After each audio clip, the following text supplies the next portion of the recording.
Live from the heart of America, I'm Steve Gruber, ready to deliver an inclusive and diverse discussion on the most important topics of the day, giving you better analysis and insight than anyone else, shining a spotlight on the cockroaches of the swamp and delivering truth and justice when hope was starting to fade. Here's 3 big things you need to know right now. Number one, Mitch McConnell must have taken a much worse spill than we were told because he's out of the hospital, but he was not sent home. He was sent to rehab instead.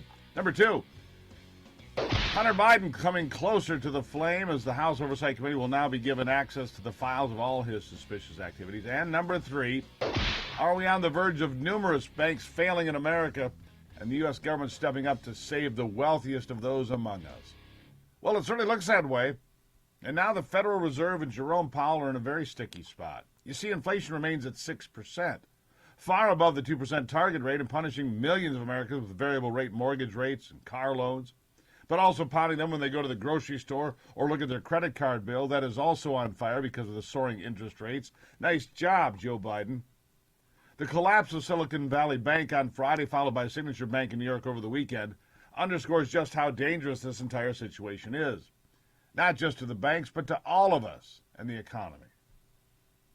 The Biden administration decided to bail out the banks and protect some of the wealthiest people in the country and, frankly, in the world by guaranteeing that none of their money would be lost, and then claiming it was not a bailout. But, of course, it was and it is. And by bailing out the banks, they've made it clear that bank managers and those in charge can take bigger risks. They can take all of their money and run to Vegas because there is no actual risk. The cost of failure will be put on the backs of taxpayers like you and me. There's no risk to the bankers. In fact, the president of SVB spread around millions of dollars in bonuses over the past couple of weeks, fully aware that his bank was going down the toilet. But I don't think he will ever be held responsible, and neither will his senior staff that have all been fired with their pockets stuffed with cash they got by setting the bank on a course of destruction.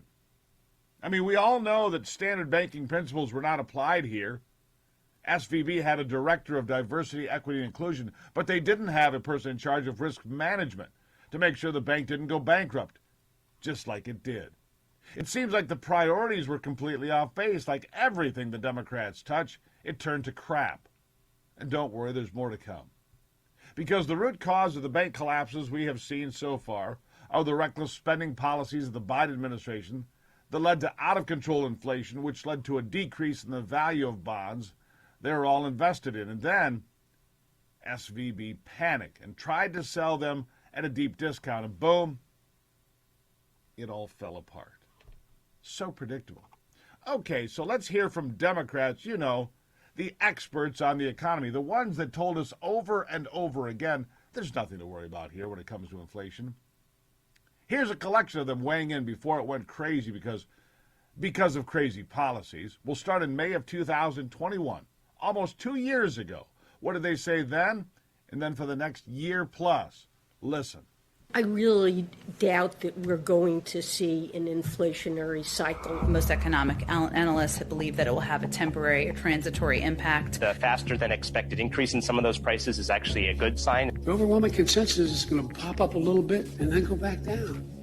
No one's talking about this great, This is something that will settle down. Transitory. And the data shows that most of the price increases we've seen were expected and are expected to be temporary. There's nobody suggesting there's unchecked inflation on the way. It's highly unlikely that's going to be long-term inflation that's going to get out of hand. I don't know anybody who's worried about inflation. Over the last couple of months, we actually saw it trended downward. President Biden's chief of staff, Ron Klain, enthusiastically retweeted an economist who had said in part most of the economic problems we're facing, inflation, supply chains, et cetera, are high-class problems. What is the Granholm plan to increase oil production in America?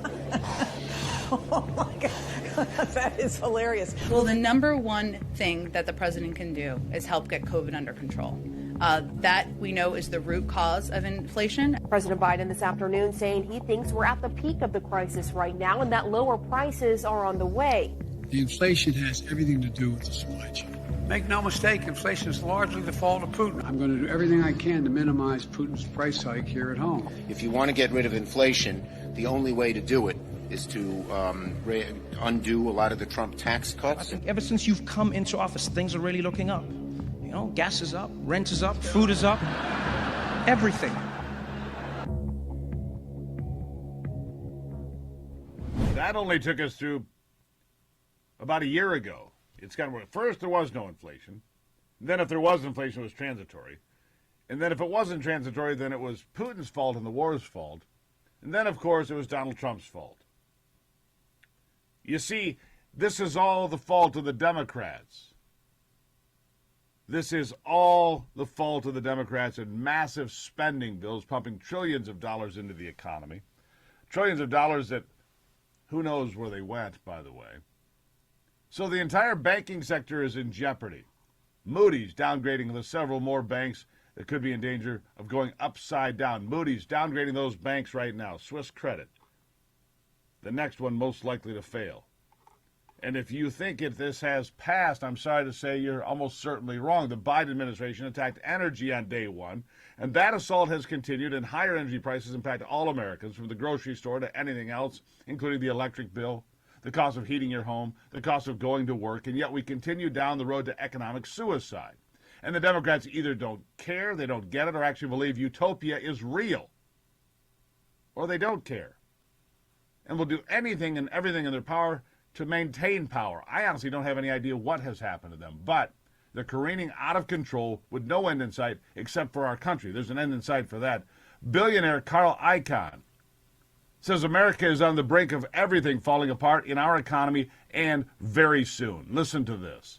How should we be interpreting Moody's decision now to downgrade the entire banking sector? Well, it's certainly a sign of continued concern about these banks. Moody's says that they expect that banks are going to continue to remain under pressure for as long as the Federal Reserve hikes interest rates. They're warning they could downgrade 6 U.S. banks, including First Republic Bank, Western Alliance, and Comerica. So you've got that, and that's the Moody's downgrade, right? That's happening. Then Carl Icahn had this to say. Listen. But I am saying that he's right, that our system is breaking down, and that we absolutely have a major problem in our economy today. And I'm not going to opine on whether or not you bail out a bank or something like that. But you can't have the country feeling that it doesn't matter if they save. It doesn't matter because they can spend all the money they want. You can do whatever you want because the government will bail you out. You can't. He's right about that. You can't have that. You can't have that. You can't have the government bailing everybody out. You just can't have that. But that's what has happened. Joe Biden and this administration have given permission to the bankers who are fleecing us and gambling and filling their own pockets with cash before they run for the back door. He's given them a permission slip to continue to do exactly that, and then some. And then some. It's a dangerous place we're in, my friends. Dangerous place. War in Ukraine, economy maybe not quite there. Our infrastructure for energy being devastated by this administration. I'll have more after the break because we have more to talk about here on the Steve Gruber Show.